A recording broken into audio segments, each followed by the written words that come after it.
Hi, I'm Pattu from freefincal. Every December, I do an audit of my investment portfolios for retirement and my son's future. I have been publishing these audits since 2013, and from last year, I had requested readers also to publish their audits on freefincal, and this has been regularly done since December. And the second round of audits, that is the readers who publish the first time, they are now starting to publish updates, and that will start in the coming weeks. So that's something that I'm incredibly proud of. Now the idea of this audit is to urge viewers to look at their portfolios in a goal-based manner, and I have maintained it always that my success, if I can call it that, is simply because of luck and discipline. And I'm writing this with gratitude, and I have no intentions to boast. So please don't take it in that sense. The idea is to review the portfolio beyond simple returns. Now, with that said, 2021 has been a relatively quieter year compared to 2020. We had a crash and a recovery and all that last year. This year it's been a lot more sedate. But since the market kept moving up, I rebalanced my retirement portfolio for the first time in April and then again in September. I had already written about it. I think I had also made videos on this. I had also rebalanced my son's future portfolio twice this year, again in April and September. So now I have having accomplished both those goals, at least notionally, because much of the money is still in equity. So I have to say I only notionally achieved those goals. I'm now transitioning from a growth phase to a consolidation phase, and therefore the focus on asset allocation becomes even higher, and the idea of reducing equity allocation becomes more important. And so the way I think about my portfolio need not be the way you think about your portfolio. You would be at a very different point in time in your growth curve. You would be just starting out, or just 5 years after since you started, or you could have you could be a senior to me in terms of investing. So the way you approach investing will be very different from the way I approach investing, and that disclaimer I have to make straight away. So now let's get to this the retirement portfolio. So the current asset allocation is about 60% in equity and 40% in fixed income. So the mutual funds, the equity mutual funds, the three equity mutual funds I have, that comprises of about 81%, and the rest is in direct equity. Now the direct equity last year was only 9%. So this year it has grown to about 18, almost 19%. And the regular viewers will know that I publish monthly updates. I'm not sure whether I did it last month, but I will do it again. I'll do it this month. Now, coming to the fixed income, the last year, the major chunk of the fixed income until last year, the major chunk was NPS. About 83% was in NPS, but since I rebalanced twice this year, I shifted some to PPF, some to ICICI Gilt. So the NPS contribution is now down to 61%. ICICI Gilt is down, is now about 21%, and 5% is what I would like to call as my cash holding, Quantum Liquid and ICICI Arbitrage. Maybe I would like to increase that a little bit more with a money market fund or something like that. I'm considering that. Those are all, this is just loud thinking, I'm not acting on it. The remaining 13% is in PPF accounts. One is mine and one is my wife's. And I want to point out that I have said this several times, that my NPS is the 15% equity plus long-term gilts, the default government NPS allocation. I strongly recommend this allocation, but it will be volatile. I recommend people to invest in equity, a good amount in equity elsewhere, not in NPS, but the NPS gilt allocation will be extremely volatile. I have seen a bond crash, which is a very rare event, in July 2013, and my NPS returns fell down by about 50%. I have written about this, made a video on this several times. Now, looking at the equity funds, the overall XIRR since 2008, since the time I started investing, is 19.57%. Don't take these returns too seriously, because on March 23rd, 2020, at the bottom of the crash, the XIRR after 12 years was 2.75%. So from 2.75%, it has moved up all the ways.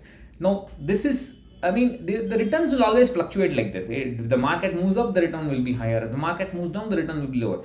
What we should be evaluating is what is the actual worth of the corpus, because you cannot go to a shop and say I have 25% XIRR. They're not going to give you anything. You can't buy anything with returns. With XIRR and returns. You need actual money. So the way we should evaluate is beyond returns. That's the whole point of this exercise. So now HDFC balanced has a weight of 25.7%. Of course, HDFC balanced is what is it called now? It's called HDFC hybrid equity. The XIRR is 15.51%. So this is a consolidated XIRR, that is after the merger. I have taken these two transactions and the transactions in the balanced fund, transactions in the hybrid equity fund, put them together, and the consolidated XIRR is 15.51%. Parak Parik Flexi Cap is the highest weight in my portfolio, 57%, and its return is 25.3%. I'm an NFO investor in this fund. So far, the returns on this fund has been a dream run. But I know that the law of averages will catch on, especially because the fund has become extremely popular. Everybody here, almost everybody, second or third investor is saying I've started a SIP in Parak Parik Flexi Cap. So soon the fund manager will find it difficult to perform at some point. That is a guess. Of course, that cannot be proved. So that's going to happen. The law of averages is going to happen, and the performance will drop. So please be ready to accept that. I am very used to underperforming mutual funds. I have held quantum long-term equity for years and years without complaining too much, and I still hold it. It's the weight has come down. It is about 16 or 17% weight, and the current XIRR is 12.5%. ICICI Gilt Fund for debt, it's just a few months old, but the current XIRR is about 6%. Don't take it too seriously. Now, in terms of financial independence, I have always been saying the 30 times annual expenses is the threshold of financial independence. That is, your corpus is 30 times your annual expenses, means that you can live for 30 years with that corpus at zero real return. That is the rate at which you withdraw from the portfolio as per inflation. That rate is the rate of increase in the withdrawals, I should say, that is the inflation is equal to the return on the corpus. That is zero real return on the portfolio. Of course, that's just a technicality. Actual corpuses should be much higher, and my current corpus is much higher than that 30 times. I'm not comfortable about stating what that number is, but it's I can only say that it's comfortably higher. And I have a free ebook called Early Retirement in India, How to Retire Early and Safely. You can download that and go through if you're interested in this. Now, if you look at the evolution of my mutual fund portfolio, since inception, the blue line is my portfolio and the orange line is the Nifty 50. You can see that currently, I should say, the mutual fund portfolio has bet the Nifty 50 investment. That is, same investments and redemptions made on a Nifty 50 index. And the XIRR on of my equity mutual fund portfolio is 19.6%. For the Nifty 50 portfolio is 15.5%. For Nifty Next 50, if I had made investments in that, it is 17.3%. So currently the portfolio has done well, but we must understand, because this is the performance since 1st January 2020. We must understand that this is a current data. This outperformance is temporary. It will fluctuate. Now, the maximum fall from a peak for my portfolio, the drawdown, is 32% and compared to 37% for the Nifty. And if you look at this rolling standard deviation for over 5 years, my portfolio has a lower standard deviation by about 9% compared to Nifty 50. So it has reduced risk in terms of drawdown and also volatility. Now, if I look at the relative drawdown, that is, I calculate portfolio value minus Nifty portfolio divided by Nifty portfolio. That I would like to call it as a relative drawdown. And this the black line is the relative drawdown. If the relative drawdown is positive, that means the portfolio has bet the Nifty. If it is negative, it means it has underperformed. So during sideways market, you can see that the portfolio has underperformed the index. During a bull run, the portfolio has outperformed. And then again, when there is a slowdown, the outperformance vanishes. And then again, when there's a bull run, it starts picking up. So that's reasonable, but I mean, it could have been ideally better, but I can't complain too much. Right, so this is the rolling 5-year absolute gain. Again, you can see there is an outperformance here during a bull run, and again here a little bit. But generally, the outperformance is not always. So that's important to appreciate it. Also, Parak Parik has played a big role. Parak Parik FlexiCap has played a big role in this outperformance because of its international stock weight. One part because of its international stock weight. I know that that will not last too long. Now, the only reason I am thinking of index funds is because, if I choose an index fund, I don't have to worry about performance. Also, if I am not able to manage my portfolio, my family can manage the portfolio without worrying about performance, etc. At this stage in my life, I'm not interested in alpha, beta, expenses, tracking error, and so on. I just want some returns with low maintenance. For the moment, I am happy where I am. But one part of me is saying start investing in an index fund, build the exposure to the index fund gradually over time. Another part of me is saying it's going to be anyway, the exposure is going to be too small for many years because of the size of the other funds. So it's going to be just clutter. So I'm still on the fence. I'm not able to decide this. My hope is someday the AMCs will start a hybrid index fund. That is just like a balanced fund or a balanced aggressive hybrid fund or a balanced advantage fund. There will be index funds in these categories. Then I will definitely seriously consider passive investing. For the moment, I'm just thinking about it. At the end of the day, whether you are an active investor or passive investor, you need discipline. Discipline is the primary requirement for investment. Where you invest is a secondary requirement. That primary requirement is a talent. Discipline is a talent which most people don't recognize. Many of us, we don't recognize hard work and talent. Hard work and discipline as talents. We don't think of them as talents, but they are talents. I'm lucky to have that talent.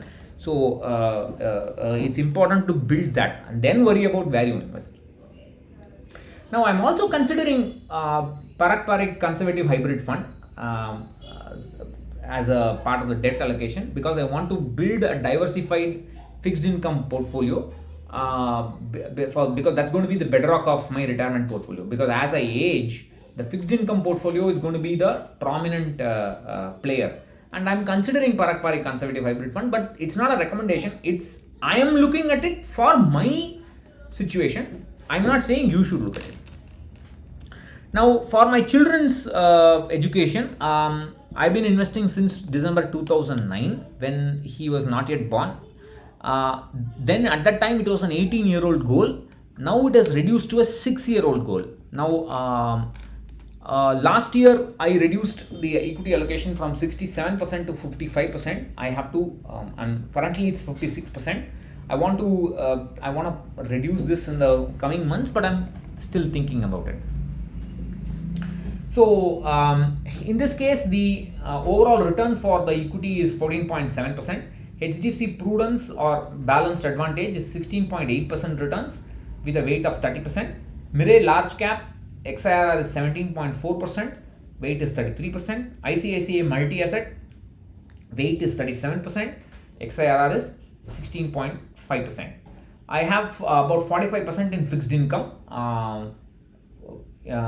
The PPF is in his name, and I also use my mother's PPF. I started my mother's PPF only for this. She did not have a PPF. Only after she retired and just before he was born, only I started the PPF, particularly for this. But I don't max out any of the PPF accounts. I just put whatever is necessary as per the asset allocation. I have some in the ICICI arbitrage, that's about XIRR of 5.3%. There's also some in ICICI Guild, that's about 5.9%, but that's a very new, relatively new investment. Now, I would like viewers to appreciate that the key advantages I've had was time. I had a lot of time. I started very early. Although, I mean, early means relatively. Today I see people investing at 22, 23, 24. I started only when I was 32. But even that is quite early. And more importantly, I did not make any purchases before planning. I planned my goals and then made my first investment. So I started on a clean slate. Many people clutter their portfolios, then make their financial goal planning. That makes a lot of causes a lot of problems. Time gives you the luxury of handling market risk. It also changes your outlook on risk.